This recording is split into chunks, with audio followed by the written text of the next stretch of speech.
Food business start ചെയ്യുന്ന ചില ആളുകൾ വരുത്തുന്ന മിസ്റ്റേക്ക് ആണ് കേട്ടോ.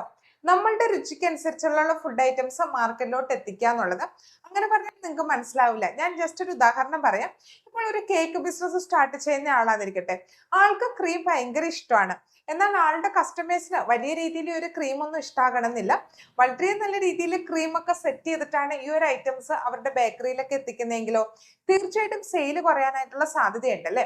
അപ്പോൾ നമ്മൾ മാർക്കറ്റിലോട്ട് ഇറക്കുന്നതിന് മുമ്പ് തീർച്ചയായിട്ടും നമ്മളുടെ കസ്റ്റമേഴ്സിന്റെ രുചി മനസ്സിലാക്കേണ്ടതുണ്ട്. അതിനായിട്ട് ഏറ്റവും കൂടുതൽ നമുക്ക് ഹെൽപ്പ് ചെയ്യുന്നത് ട്രയൽ ആൻഡ് ഫീഡ്ബാക്ക് എന്ന് പറയുന്ന സിസ്റ്റം ആണ്. അപ്പോൾ ആരാണ് നമ്മുടെ ടാർഗറ്റ് കസ്റ്റമേഴ്സ് എന്നുള്ളത് മനസ്സിലാക്കുക. ഇപ്പോൾ ചിലപ്പോൾ ചെറിയ കുട്ടികൾക്ക് വേണ്ടിയിട്ടുള്ള ഐറ്റംസ് ആയിരിക്കാം, അതല്ല എങ്കിൽ ഇനി മുതിർന്നവർക്കൊക്കെ കഴിക്കാൻ പറ്റുന്ന എന്തെങ്കിലും ഒരു ഐറ്റം ആയിരിക്കാം. അപ്പോൾ നമ്മൾ ആ ഒരു ഐറ്റം മാർക്കറ്റിലോട്ട് ഇറക്കുന്നതിന് മുമ്പ് അത് നമ്മൾ കുറച്ച് ആളുകൾക്ക് നൽകി ഫീഡ്ബാക്ക് കളക്ട് ചെയ്യുക. ഒരു കാര്യം ശ്രദ്ധിക്കുക, നമ്മൾ ആളുകൾക്ക് നൽകുമ്പോൾ നമ്മളുടെ വീട്ടിലുള്ള ആളുകൾക്ക് മാത്രം നൽകാതിരിക്കാനായിട്ട് ശ്രമിക്കാം. അതിന്റെ കാരണം പലപ്പോഴും നമ്മളുടെ വീട്ടിലുള്ള ആളുകളുടെ രുചി ഏകദേശം സെയിം ആയിരിക്കും അല്ലെ.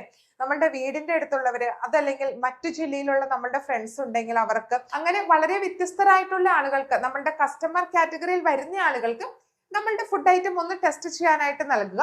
അതിനുശേഷം ഫീഡ്ബാക്ക് സ്വീകരിക്കുക. ഫീഡ്ബാക്ക് സ്വീകരിച്ച ശേഷം നമുക്ക് അതിന്റെ ഒരു ആവറേജ് നോക്കുകയാണെങ്കിൽ ഏകദേശം നമ്മളുടെ ഫുഡിന് എന്തെങ്കിലും മാറ്റം വരുത്തേണ്ടതുണ്ടോ എന്നുള്ളത് നമുക്ക് അറിയാനായിട്ട് സാധിക്കും. അപ്പം അങ്ങനെ നല്ല രീതിയിൽ നമ്മളുടെ കസ്റ്റമേഴ്സിന്റെ രുചി മനസ്സിലാക്കിയ ശേഷം മാത്രം ഒരു പ്രോഡക്റ്റ് മാർക്കറ്റിലോട്ട് എത്തിക്കാനായിട്ട് ശ്രമിക്കുക. അപ്പോൾ നമ്മളുടെ കൂടെ ചേർന്ന് ഫുഡ് ബിസിനസ് ചെയ്യാൻ താല്പര്യമുണ്ടെങ്കിൽ ഞങ്ങളുടെ ട്രെയിനിങ്ങിൽ പങ്കെടുക്കാവുന്നതാണ്. താല്പര്യമുള്ള ആളുകൾ എത്രയും പെട്ടെന്ന് തന്നെ രജിസ്റ്റർ ചെയ്യാനായിട്ട് ശ്രമിക്കുക.